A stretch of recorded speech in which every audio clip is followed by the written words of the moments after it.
بسم اللہ الرحمن الرحیم۔ السلام علیکم۔ میرے سڑک کے اس پار ہونے کی دیر تھی کہ وہ بھی جان بوجھ کر اس طرف آ گئی۔ میں اس حرکت پر حیران و پریشان ہو گیا۔ یہ میری نو عمری کا زمانہ تھا اور میں ایک شرمیلا لڑکا تھا۔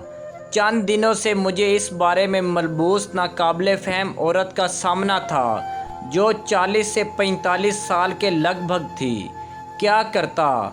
وہ راستہ بھی تو میری مجبوری تھا، کیوں نہ مجھ پر چھوٹی بہن کو اسکول چھوڑنے کی ذمہ داری تھی۔ اکثر وہ خاتون بھی سڑک پر اپنی بیٹی کے ساتھ دکھائی دیتی تھی۔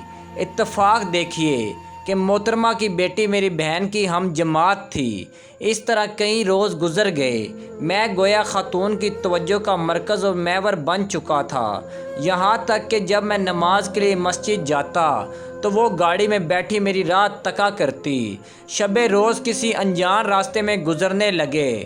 خاتون کی پر اصراریت کئی دنوں تک برقرار رہی، یہاں تک کہ ایک روز میں نے چھوٹی بہن اور امی کے درمیان ہونے والی گفتگو اتفاقاً سن لی۔